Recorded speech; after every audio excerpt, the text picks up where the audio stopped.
Wait lang po, 1 minute lang.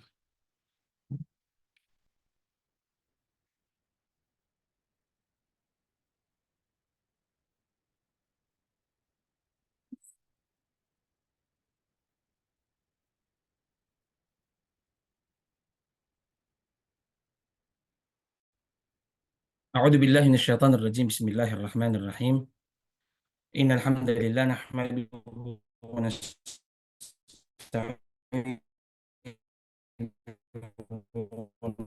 الله فلا مضل له ومن يضلل فلا هادي له، وأشهد أن لا إله إلا الله وحده لا شريك له، وأشهد أن سيدنا ونبينا وحبيبنا محمدا عبد الله ورسوله وصفيه من خلقه صلى الله عليه وعلى آله وصحبه أجمعين. أما بعد. Assalamualaikum warahmatullahi wabarakatuh. Isang magandang umaga po, isang mapagpalang umaga po sa ating mga kapatiran na nandiyan sa Saudi Arabia, at isang magandang mapagpalang hapon ating streaming ngayon sa Pilipinas. Pasensya na po kayo at in advance ko yung ating lecture sa biography of Prophet Muhammad sallallahu alaihi wasallam ngayong Friday, dahil maglalakbay po ako muli bukas patungo ng Manila, and then ilang araw patungo naman po dyan sa Saudi Arabia. So nasa probinsya po ako ngayon, pero gumawa pa rin po tayo ng paraan kasi ayoko pong ayoko maputol yung aralan at nalation. So gumawa akong paraan, alhamdulillah, at nakisama naman ng ating signal. Pagpasensyahan nyo na po ako kung nagkaroon po tayo ng absent nung nakangdabuyang nasi po ako. Alhamdulillah, we still here sa mga talambuhay ng Propeta Muhammad sallallahu alaihi wasallam. At nandito tayo sa panahon sa Madina. So nung nakaraang weeks, natalakay natin na ang Propeta Muhammad sallallahu alaihi wasallam ay wala na siya sa tinatawag na defense position. Bagkus sila na yung pumupunta sa mga iba't ibang lugar o mga karatig bayan.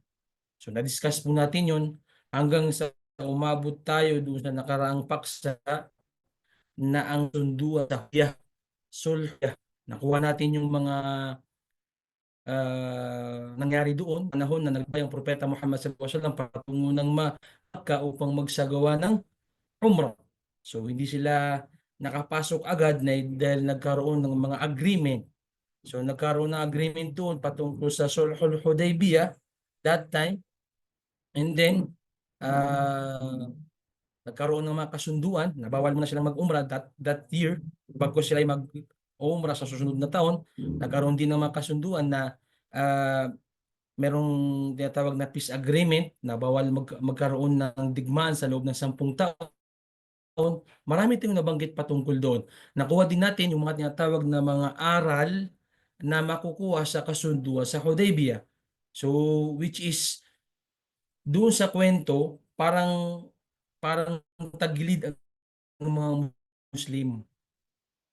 Parang sa oras na yon, ng mga sahaba ridwanullahi ta'ala, hindi na Rasulullah, wag kang pumayag sa kasunduan na ginawa ng mga Quraysh. Puro pang sarili lamang nila ang iniisip nila, hindi tayo kasama. Ngunit ang Propeta Muhammad sallallahu alaihi wasallam, nakuha natin yun dahil sa wisdom niya. Alam naman natin na sa oras na yun, sabihin na nating tagilid, sabihin na nating unfair sa panig ng mga Muslim, di ba? Pero alhamdulillah, dahil nga sa yun ay binigyan ng Allah Subhanahu wa Ta'ala ang Propeta Muhammad sallallahu alaihi wasallam ng hikmah, ng wisdom. Ano yung nangyari, mga sisters? Mayroong malaking hadaf o mayroong mas malaking intensyon ang Propeta Muhammad sallallahu alaihi wasallam. So, pinagsalita niya na ang mga sahaba, si Umar ibn al-Khattab, si Abu Bakr Siddiq, si Uthman ibn Affan, si Ali ibn Abi Talib, lahat sila nagsasalita, syempre. Kasi kahit naman tayo, kung sa atin ibibigay yung mga ganong kasunduan, unfair. Bakit ganon? Lahat na lang panig sa kanila. Lahat na lang para sa kanila. Yun yung naiisip ng mga sahaba. Pinauwi na nga sila, ayaw silang papasukin sa Makkah upang magsagawa ng Hajj. Tapos yung mga Muslim na pumunta sa kanila sa Madina ay kailangan bumalik sa Makkah, pero yung mga Muslim na nasa Makkah hindi pwedeng pumunta ng Madina. So, unfair, di ba?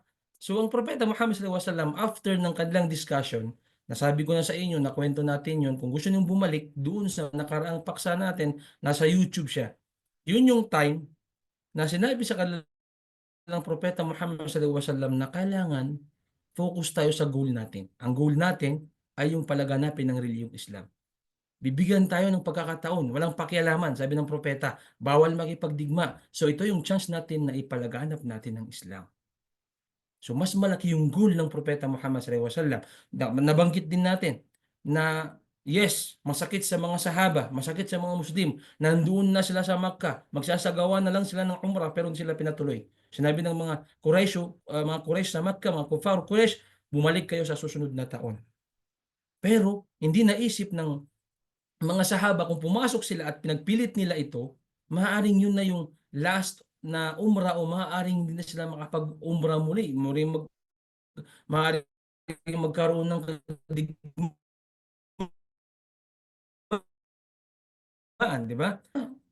Kung ito ay mangyayari, hindi kami pagbibigyan ngayong taon. Kapag kami pinagbigyan ng umrah sa susunod na taon, sunod-sunod na yun. Pwede kami mag-umrah anytime. Namin gusto, pwede kaming mag-umrah.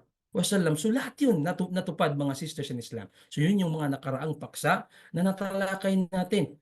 Mga karagdagan din, yung mga aral, yung pagtitimpi, yung tinatawag na wag padalos-dalos sa desisyon, yung wisdom, yung tinatawag na hikmah ng Propeta Muhammad sallallahu alaihi wasallam bilang isang leader, bilang isang tao, dapat meron tayong wisdom, meron tayong hikmah. Huwag puro galit o wag agad-agad magbibigay ng desisyon sa isang bagay. Yan ang isa sa mga katangian ng Propeta Muhammad sallallahu alaihi wasallam. So marami po yun sa mga hindi naka-attend nung last week ay nandyan po yan sa YouTube na in-upload ng ating mga admin. So ngayon, mga paksa na dapat talakayin. Bago natin talakayin ito, tandaan nyo, mga sisters in Islam, ang pinakamortal na kalaban ng Islam o ng Propeta Muhammad sallallahu alaihi wasallam nung panahon niya, unang-una, ang mga pamilya nila sa Makkah, ang Kufar Quraysh. Na-discuss natin ang mga nangyari sa kanila, paano sila tinaboy, kung ano yung mga nangyari, lahat yon. Kufar Quraysh. Pangalawa, ang mga Hudyo, mga sinatawag na mga Yahud sa Madina. At pangatlo ay yung mga hindi pa nagmumuslim na mga karatig lugar. Yan ang mga kalaban ng Propeta Muhammad sallallahu alaihi wasallam o ng mga Muslim sa Madina. Nung panahon na sila ay nagtayo na ng Muslim community. Yan yung mga dapat natin tandaan. Pangalawa, dapat nating tandaan, ito hindi natin na-discuss ito nung last. Itong kasunduan sa Hudaybiyah na tinatawag na peace agreement o Sulhul Hudaybiyah, ito ay peace agreement lamang ng mga Muslim mula Madina at mga Kufar Quraysh ng Makkah. Hindi po kasama diyan ang mga Hudyo. Hindi kasama diyan ang mga tinatawag na mga Yahud ng Madina, hindi kasama.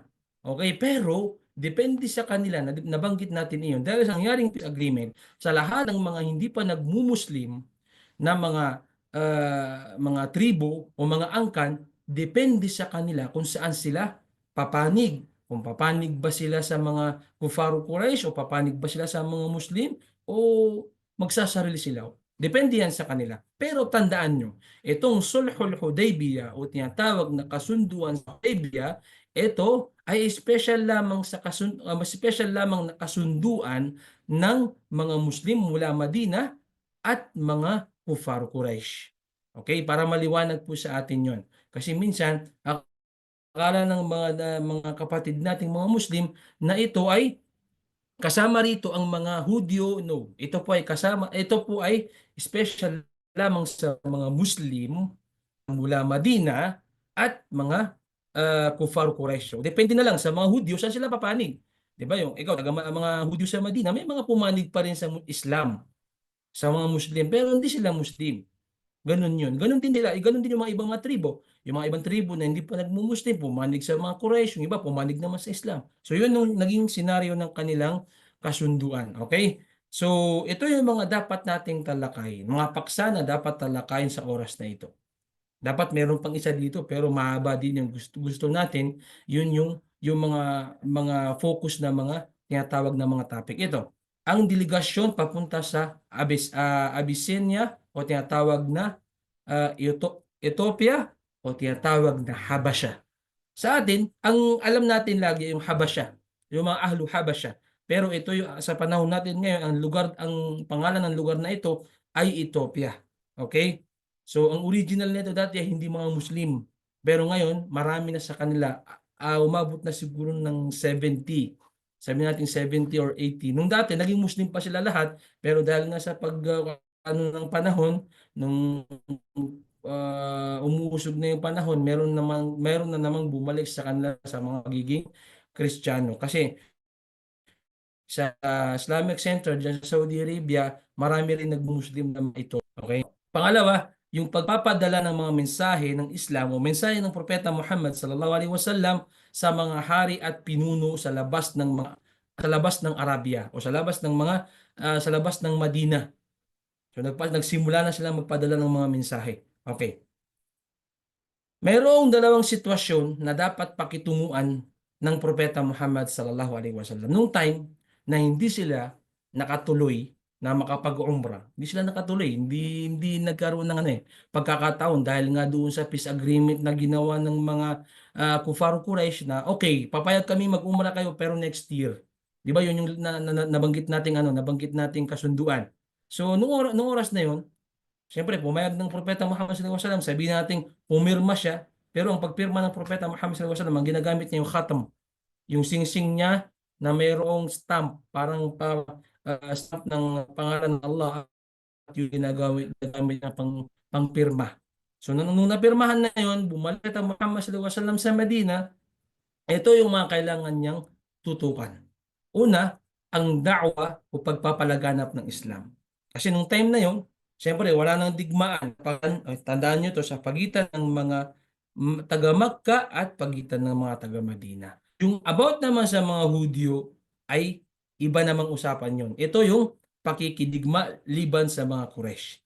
Ito yung dapat tutukan ng Propeta Muhammad sallallahu alaihi wasallam.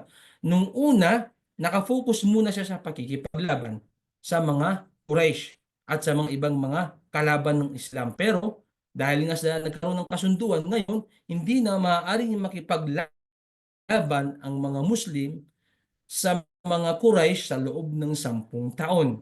Pero meron pa rin silang mga kalaban tulad ng mga Hudyo at mga ibang relihiyon na labas ng Makkah. Yung dapat natutukan ng Propeta Muhammad sallallahu alaihi wasallam. Ngayon, ang mga i-discuss natin ay yung patungkol sa mga pagpapalaganap ng Islam. Ito yung tinatawag na pagpapadala ng mga mensahe ng Islam sa mga haring iba't ibang lugar. Ito yung una. Ang delegasyon papunta sa Abyssinia o Ethiopia, ang sulat para sa hari hari na tinatawag na si Najashi.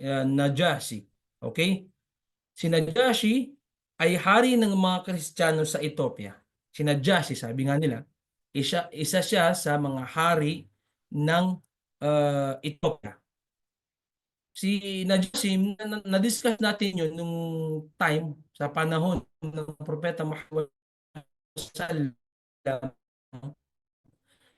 sa Makkah period.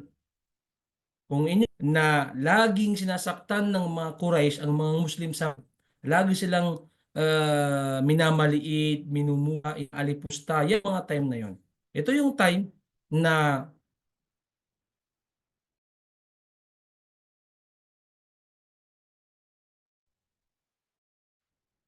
wait lang po ha.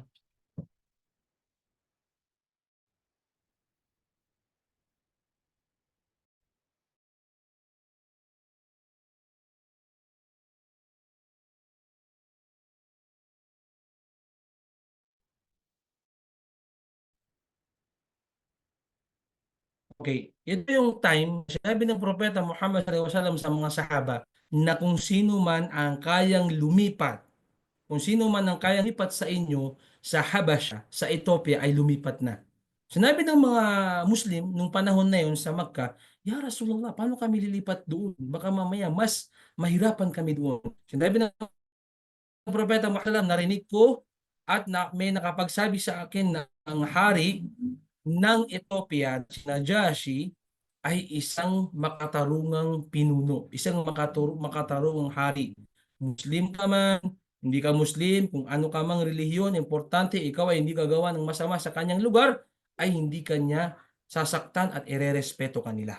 So kaya doon lumipat ang mga Muslim. At isa sa mga namuno doon sa pagpunta, kung inyong maaalala, ay si Ja'far ibn Abi Talib. Ha? Si pinsan ng Propeta Muhammad sallallahu alaihi wasallam na lumipat doon, siya yung naging isang leader ng mga Muslim na lumipat ng Habasha, na hindi sila pinakialaman, hindi sila sinaktan, hindi sila minaliit ng hari ng Abyssinia, Habasha, Ethiopia. Hindi tulad ng kanilang mga pamilya sa Makkah na grabe sila maliitin. 'Di ba? Na-discuss natin 'yon. Yung mga Kufaru Quraysh, kahit pa pinsan niyan, kahit sino pa yan, basta ang relihiyon ay Islam, minamaliit sila. Pero nung paglipat ng mga ibang Muslim sa Habasha, ito yung unang-unang paglipat ng mga Muslim sa iba't ibang lugar, unang-unang Habasha, ay nirespeto sila ng haring si Najashi. Okay? At siya ay isang Kristiyano. Pangalawa, tinanggap niya ang unang mga Muslim sa ito yung nabanggit ko sa inyo kanina, na tinanggap niya ang mga unang Muslim na lumipat ng Ethiopia hanggang sa nagkaroon ng mga iba't ibang mga tao lumilipat doon mula sa Magka. Hindi niya ito hinarang, pinabayaan niya lang. Ang importante, sumunod ka sa batas ng Ethiopia. Sa batas ng Habasha, huwag kang gagawa ng labag sa kanilang batas. So, may freedom. Isang makatarungang hari, si Najashi ay isang makatarungang hari. Tinanggap niya ang Islam. Okay, paano niya tinanggap ang Islam? Okay, tinanggap niya ang Islam dahil nung panahon na dating ang mga Muslim doon, nakita niya kung ano yung ugali ng mga Muslim. Nakita niya yung ugali ng mga Muslim. Dalawa, nung tayo dala ang propeta Muhammad sallallahu alaihi wasallam sulat para sa mga hari, unang-unang niyang pinadalhan ay ang Habasha. Narinig niya ito, na siya ang unang-unang pinadalhan. At hindi pala alam ng propeta Muhammad sallallahu alaihi wasallam, dahil nandoon sa sulat na iyon na iniimbita ng propeta Muhammad sallallahu alaihi wasallam si Haring Najashi kasama pamilya, mga angkan ng Habasha upang pumasok sa Islam. Hinihintay lang pala ni Najashi na siya imbitahan patungkol o papasok ng relihiyong Islam. So that time, mga sisters in Islam, tinanggap ng Haring Najashi ang Islam. At alhamdulillah, nagpatuloy doon ang mga Muslim sa Habasha at hanggang ngayon, ang Islam ay nananaig at nauuna doon sa Habasha. Okay. Yan yung mga dapat nating malaman. At alam nyo ba, mga sisters in Islam, siya ang naging dahilan kung bakit nagkaroon ng Salatul Ghaib. Alam nyo ba yung Salatul Ghaib? Ang Salatul Ghaib, yung may namatay, halimbawa may namatay dito sa Pilipinas, halimbawa may namatay dito, maaari kayong magsala ng Salatul Ghaib. Halimbawa, kamag-anak nyo, kilala nyo, nagkaisa kayo, ay magsala tayo ng Salatul Ghaib. Tayo magsagawa ng Salatul Ghaib. Okay? At nandun kayo sa Saudi Arabia, halimbawa. So yun ang nangyari. Nung panahon na Muslim na si Muslim sa mga angka nila sa Habasha o kaya ay tinatawag na Ethiopia, nung narinig ng propeta Muhammad sallallahu alaihi wasallam na siya ay namatay, siya ay nagsagawa, tinawag niya mga sahaba ridwanullahi ta'ala alaihim ajma'in, tinawag niya ang mga Muslim at sila ay nagsagawa o nagsala na tinatawag na Salatul. Kanya nagsimula kay Najashi ang Salatul Ghaib. Kung Salatul Janaza na Salatul Ghaib, ibig sabihin nun hindi nila nasaksihan o hindi nila nakikita yung namatay. Yun yung tinatawag na Salatul Ghaib. Okay. Yan yung nangyari sa tinatawag na Ethiopia. Ngayon naman, ang sulat sa hari ng Misr o Egypt na si Muqawqis, tinatawag na si Muqawqis. Tinanggap niya at binasa niya ng maayos ang sulat ni Propeta Muhammad sallallahu alaihi wasallam. Yes, tinanggap niya, binasa niya. Nagpadala siya ng regalo o gift kay Propeta Muhammad sallallahu alaihi wasallam at ito si Maria al-Qibtiyah at si Sirin. So sa panahon dati, pasintabi po sa inyo, alam niyo po ito, nung panahon na hindi pa pinapalagana po, hindi pa, o sabihin na natin, hindi pa naghahari ang Islam, sa panahon noon, ay iba ang trato nila sa mga kababaihan. Okay? Pero dahil sa Islam, tandaan niyo ito, dahil sa Islam, binigyan po ng napakalaking halaga ng mga kababaihan. Na-discuss natin noon, nagkaroon ng isang digmaan sa mga Muslim noon dahil lang sa isang kababaihan na binastos ng mga ibang relihiyon. So dahil sa Islam, binigyan ng Allah subhanahu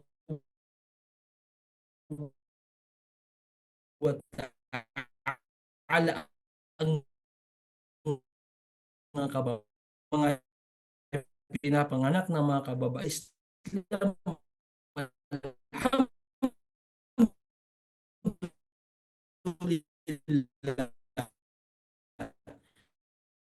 isang napakalaking ipinadala si Maria kay Batia at si Sirin kay Propeta Muhammad sallallahu alaihi wasallam.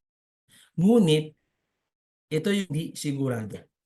Doon sa pagpapadala niya ng regalo, hindi nabanggit doon kung nag-Muslim man si Muqawqis o hindi siya nag-Muslim. Pero maraming nag-Muslim sa tinatawag na Misr o Egypt. Yun ang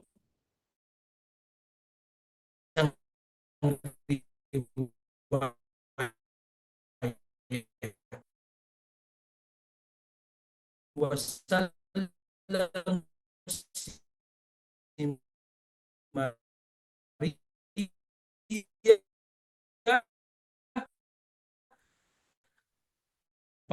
ng pangalan So ito po ay kabilang sa mga Muhammad sallallahu alaihi wasallam na mula Maria Batia. Okay?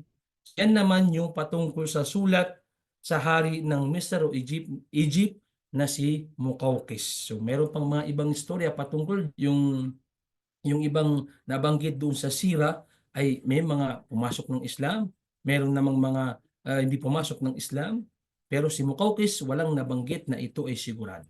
Okay? Yan yung patungkol sa Misr. Pangatlo, ang sulat sa hari ng Faris o tinatawag na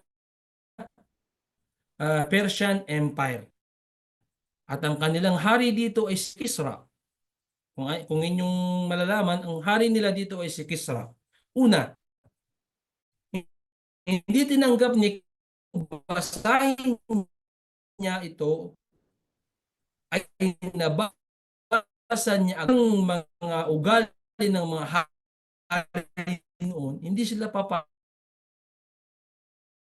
na hindi lang tinatawag na kibriya, yung kanilang pagmamalaki, ay hindi mawala sa kanila yung kanilang mga pride na bakit nabanggit agad yung pangalan nito pero ako hindi nabanggit, mga sisters in Islam. So that time, nung binasa ni Kisra, ito yung tinatawag na isang pinakamalakas na lugar sa panahon noon, tinatawag na Persian Empire.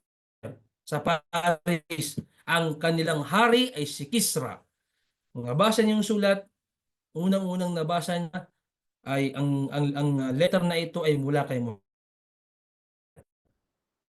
Alam niyo mga sister, hindi niya na binasa yung letter, kinuha niya at pinunit niya yung letter at tinapon niya. Nung una pa lang na mabasa niya ang pangalan ng Propeta Muhammad sallallahu alaihi wasallam, hindi na ito pinahalahan.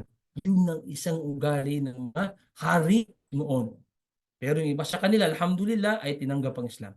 Nung dumating ang balita kay Propeta Muhammad sallallahu alaihi wasallam, natuwa ang Muhammad sallallahu alaihi wasallam, Propeta Muhammad sallallahu alaihi wasallam at kanyang sinabi, mazzakallahu mulkahu.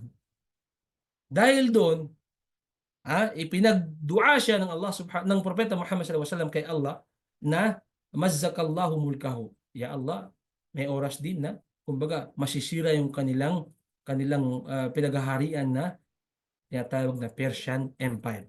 At yes, hindi po pumasok sa Islam si Kisra at hindi niya tinanggap yung letter sa panahon ng Propeta Muhammad sallallahu alaihi wasallam.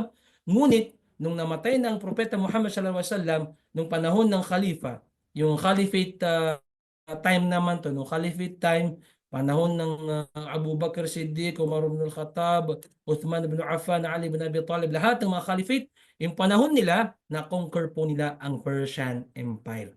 Yun yung tinatawag ng propeta, yun yung dua o panalangin ng propeta Muhammad sallallahu alaihi wasallam na may oras na masisira, mawawala ang kanilang sabi nating lugar o kaya mawawala ang kanilang trono. Yes, nangyari po yun. Nangyari po yung time na yun na nawala ang trono ng mga tinatawag na mga Paresiano o mga taga Persian Empire. So yun yung nangyari mga Islam na dapat natin kuning aral na ang propeta Muhammad sallallahu alaihi wasallam, yes, hindi agad-agad na gusto niyang makuha yung bagay. Siya ay nagdua, ito nangyari sa kanila. Hindi man naabutan ng propeta Muhammad sallallahu alaihi wasallam, pero nangyari sa panahon ng Caliphate time, Caliphate period. Nangyari sa kanila ito, mga sisters in Islam. Nagsabar sila, nagtiis sila, at nangyari yung panalangin ng propeta Muhammad sallallahu alaihi wasallam. Parang tayo, isang aral na dapat nating matutunan dito. Kung may mga bagay na hindi man natin makuha ngayon, manalangin lamang tayo, magdua tayo. Kung hindi man natin makuha this time, soon as possible, future, mustakbal, inshallah, pwede natin makuha. Kung hindi man natin makuha, inshallah, kung sa mga anak man natin, halimbawa, ninanong na ikaw ay maging scholar lang, halimbawa, pero hindi ka pinalad, o kaya ninanais mo na magkaroon ng isang magandang yaman, halimbawa, pero hindi ka pinalad. Ito yung tinatawag na dua na kung hindi mo man makuha, maaaring makuha ito ng iyong mga anak, ng iyong pamilya. Darating yung time, mga sisters, na ibibigay sa iyo ng Allah Subhanahu wa Ta'ala ang iyong panalangin. Hindi niya to, pero in time. Yun yung dapat nating malaman o dapat nating makuha aral dito sa nangyari sa pagpapadala ng propeta Muhammad sallallahu alaihi wasallam ng sulat sa hari na si Kisra sa sa Persian. Ngayon naman, hindi man nakuha propeta Muhammad sallallahu alaihi wasallam ang Paris. O ito yung nabanggit natin kanina. Ito ay nakuha sa panahon ng panahon ng mga khalifa o caliphate period. Nakuha niyang discussion, which is inshallah siguro may mga ibang time na pwede natin ma-discuss sa mga ibang course period. So focus muna ang sulat sa hari ng Rome, o tinatawag na Rome o Roman Empire, at ang Persia si nabanggit natin kanina, ang kanilang hari ay si Kisra, at ang hari naman ng Rome ay si Caesar. Okay. Ngayon, merong pagkaibahan sa Persian Empire. Ang Roman Empire, mas malapit ito sa atin. Mas malapit ito sa reliyong Islam. Mas malapit ito kay Propeta Muhammad sallallahu alaihi wasallam. Bakit? Bakit mga sisters ni Islam? Dahil sila ay walang tinatawag na relihiyon. Hindi sila naniniwala sa mga relihiyon. Pero ang kanilang mga sinasamba ay halimbawa ang hangin, ang ulan, mga panahon, ang apoy, yan yung mga kanilang sinasamba. Pero hindi nila sinasabi na sila ay mga Kristiyano, sila ay mga Hudyo, hindi nila sinasabi na sila ay mga Muslim. Kaya malapit, kumbaga, madali silang mahikayat o makapasok sa Islam. So yan yung isang naging dahilan ng propeta Muhammad sallallahu alaihi wasallam na madali niyang nakuha o na madaling natanggap ng mga Roman o tinatawag na Roman Empire ang tinatawag na relihiyong Islam. Isa sa mga dahilan kung bakit malapit sa Islam, dahil nga sinabi ko sa inyo na wala silang relihiyon. At sa panahon na natanggap, nung panahon na natanggap na ni Caesar ang letter na mula kay Propeta Muhammad sallallahu alaihi wasallam, binasa niya ito. Binasa niya. Sa panahon na natanggap niya ang sulat na ito yung nangyari. Siyempre, hindi niya alam, binig niya ito na merong isang propeta na lumabas sa panahon nila na pinapalaganap ang relihiyong Islam. Ito lang yung mga narinig niya. Pero hindi niya na-meet, hindi niya nakita. Hindi pa sila nagtatagpo ng Propeta Muhammad sallallahu alaihi wasallam. Nung time na yon, si Abu Sufyan ay nasa Syria. Malapit lang sa kanila. Yung time na yon, sa Kaisar, paano ko malalaman kung sino ba tong si Muhammad? Hindi nga niya kilala eh. Tinanong siya, tinanong niya yung kanyang mga tauhan. Yung time na yun, tinanong niya yung kanyang mga tauhan, paano natin malalaman kung sino si Muhammad? Hindi natin kilala. Sabi ng mga tao na nandoon sa mga tao sa Roman Empire, sabi nila, alamin natin kung nandito ba yung mga mangangalakal na mula Makkah. So ang leader ng mga mangangalakal at leader ng mga tao sa Makkah, nung time na wala na si Abu Jahal ay si Abu Sufyan. So tinawag nila. Sabi ng mga mandirigma o mga tao ni Kaisar, hanapin nyo o kaya mayo ng mga ngalakal dito na taga Makkah o kaya ay taga Madina at papuntahin sila lahat dito. So naglakad sila, pupunta sila sa mga palengke at nagtanong sila, sino yung mga ngalakal dito na mula Madina o mula Makkah? Yun yung tanong ng mga mandirigma o mga tao ni Kaisar. So that time, mga sila in-invite, inanyayahan ni Kaisar na pumunta sa kanyang palasyo. At pagpunta nila doon, uh, doon sa ano na yun, doon sa palasyo ni Kaisar, ay pinaupo sila at tinanong. Pero at sinabi ng mga Quraysh ay si Abu Sufyan. So sa oras na yon, si Abu Sufyan nakaupo sa harap, kasama niya si Kaisar at yung mga dirigma o kaya yung mga ngalakal na kasama ni Abu Sufyan ay nandoon din sa likod. So ngayon, sabi ni Kaisar, meron lang mga katanungan. Katanungan na sana ay masagot ninyo. So sabi ni Abu Sufyan, kung kaya namin sagutin, ay sasagutin namin. Nung time na yun, hindi pa po Muslim si Abu Sufyan. Pero nung namatay na si Propeta Muhammad sallallahu alaihi wasallam, siya yung nakapagkwento ng kwento na ito. Siya yung nagsabi sa hadith na ito. So nung time na yun, mga sisters in Islam, wala silang alam eh. Hindi alam, sino ba itong Muhammad na to? Sino ba itong tinatawag ng propeta na ito? Pero si Kaisar, meron na siyang mga kaalaman ng mga katangian ng isang muling propeta. Nabalitaan niya na, alam niya na kung sino ba yung mga katangian ng huling propeta. So kaya gusto niyang magtanong.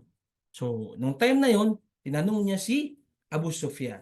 Sinabi niya, si Muhammad ba ay taga Makkah?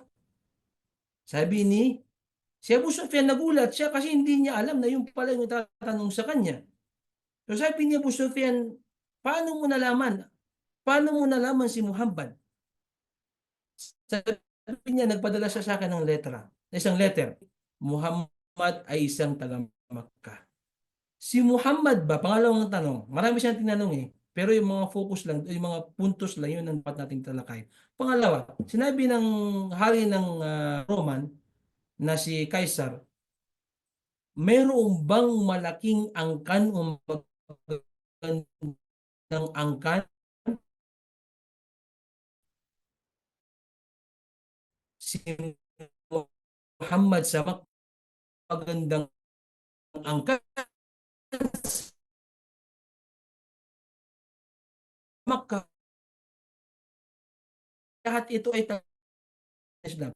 Hanggang sa lahat ng mga tanong ni kahit mga alama, lahat ng mga sign ng pagiging isang propeta, huling propeta ay nalaman na ni mensahe na tinatanggap niya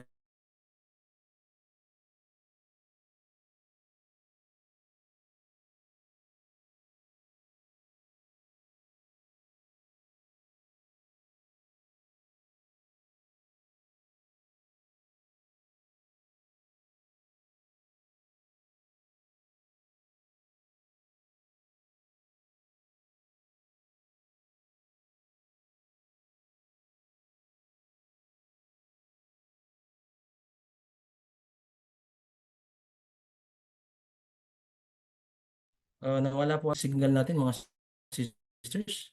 Naririnig niyo po ba ako loud and clear?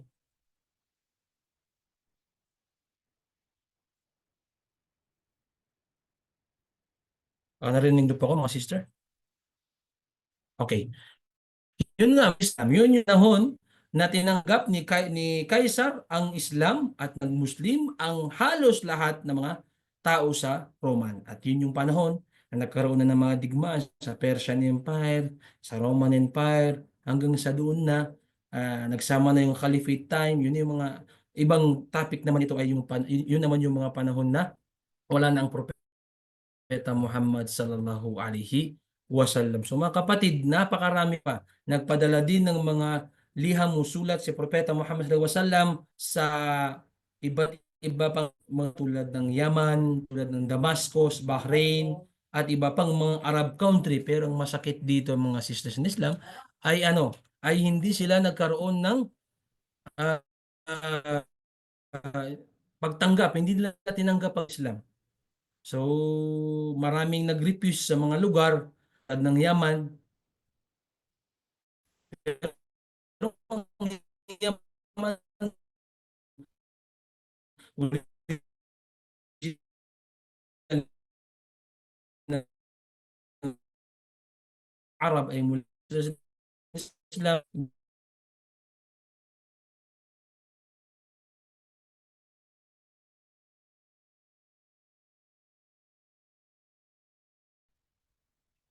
Okay, so yun nga po mga sisters, o yung mga iba't ibang mga liham o mga sulat na ipinadala ng Propeta Muhammad sallallahu alaihi wasallam. Yung sabi nila, isang way ng mga sulat doon ay mahaba ito, inshallah subhanahu wa ta'ala. May time na pwede nating i-discuss. May mga ano doon, mga point na ngayon na parating namin sa inyong Islam. Kayo ba ay magmumuslim? Magbabayad ba kayo ng buwis o makikipagdigma kayo? Yan yung mga laging nandoon sa liham. Yung iba naman nang iniimbitahan namin mag-Muslim.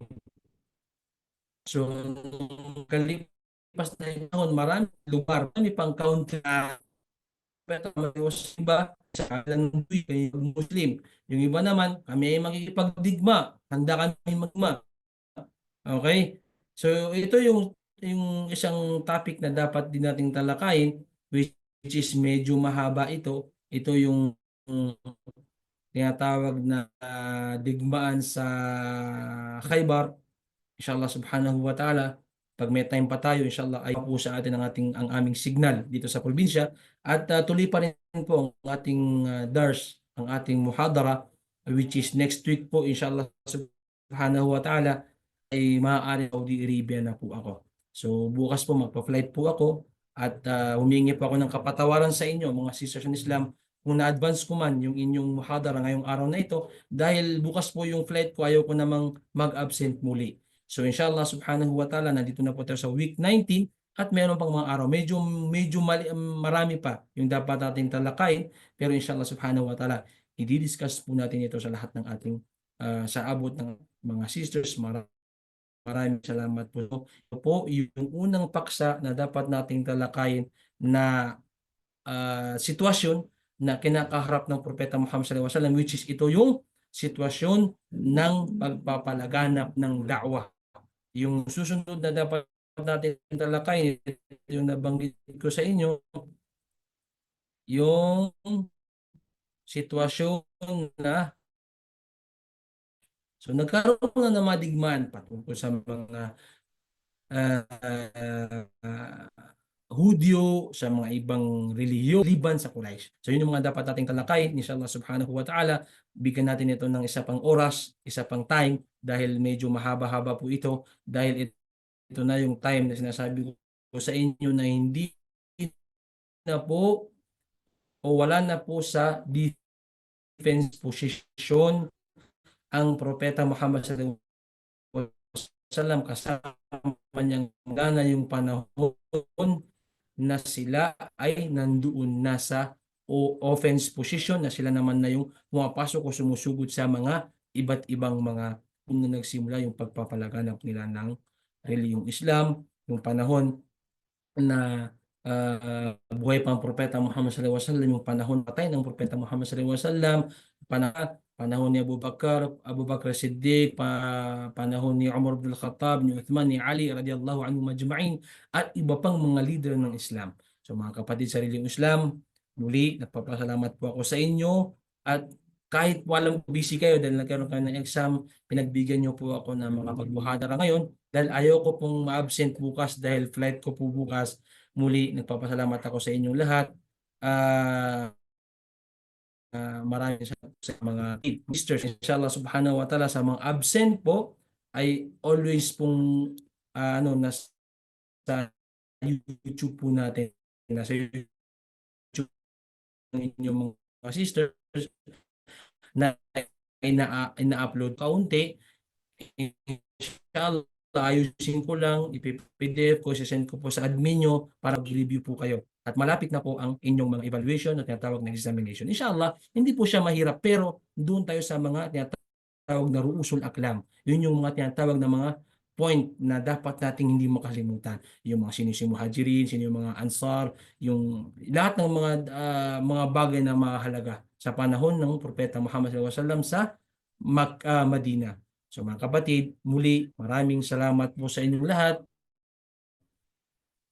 At kung meron kayong mga konting clarification, inshallah subhanahu wa ta'ala, habang okay pa yung internet natin wala pong problema. Syukran po sa inyong lahat, at inshallah subhanahu wa ta'ala, we will try pa na more pa nating dadagdagan ang ating mga research patungkol dito sa panahon ng Propeta Muhammad sallallahu alaihi wasallam sa Madina. Mga admin, syukran po mga sisters sa inyong pagsuporta, hindi nyo pag-absent. Hanggang sa muli, akhiru da'wana alhamdulillahi rabbil alamin. Assalamualaikum warahmatullahi wabarakatuh.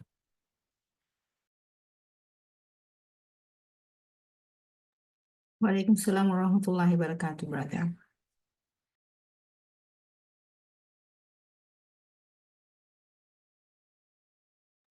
Sisters, kung sino po may tanong kay Brother Farhan, kung meron po, in a few minutes po, pwede pa po kayong magtanong. Otherwise, i-type po nyo sa chat box o kaya po mag-raise po kayo ng hand para po masagot ni Brother Farhan.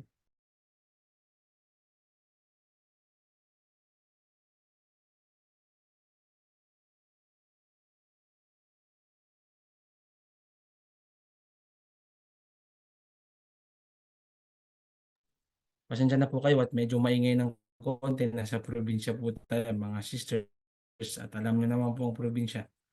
At alhamdulillah, medyo maganda-ganda naman po yung signal natin.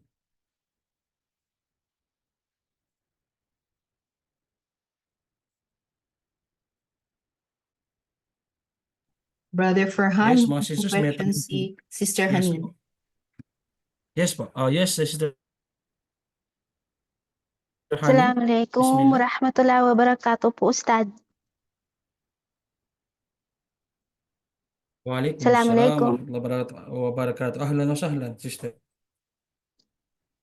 Ang question ko po, Ustad, yung salatul ghaib po. Yes po. Kung halimbawa, kamag-anak Ano? kong muslimang namatay, syempre mag-isa ka lang sa bahay, maaari mo bang i-offer yun mag-isa? Sa kalawakairan po. Yung salatul ghaib, sister. Opo, sister, halimbawa, meron tayong kamag-anak, halimbawa, nasa Pilipinas, namatay, pwede kang magsagawa ng salatul ghaib. Wala pong problema doon, hindi po siya pinagbabawalan ng Islam. Pero ang pinakamagandang pagsasagawa sa salatul ghaib ay yung marami. Kung gaano karami, gantimbala yung gantimbala. Pero kung halimbawa, nasa bahay ka, halimbawa, may kapatid tayo, halimbawa sa Pilipinas, tapos hindi tayo nakapagsalatul ghaib, pwede po tayong magsalatul ghaib.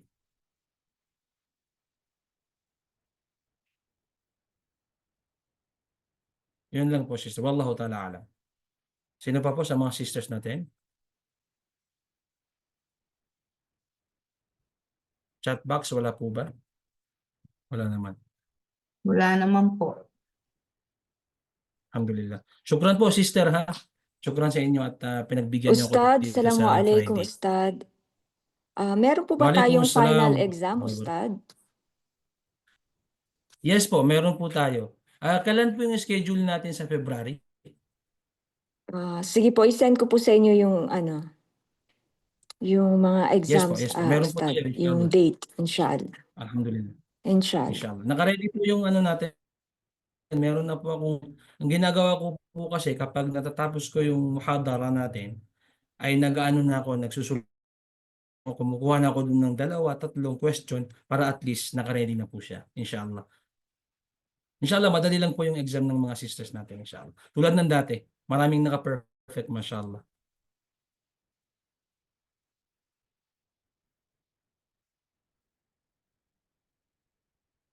Yes, mga sisters, wala na po ba?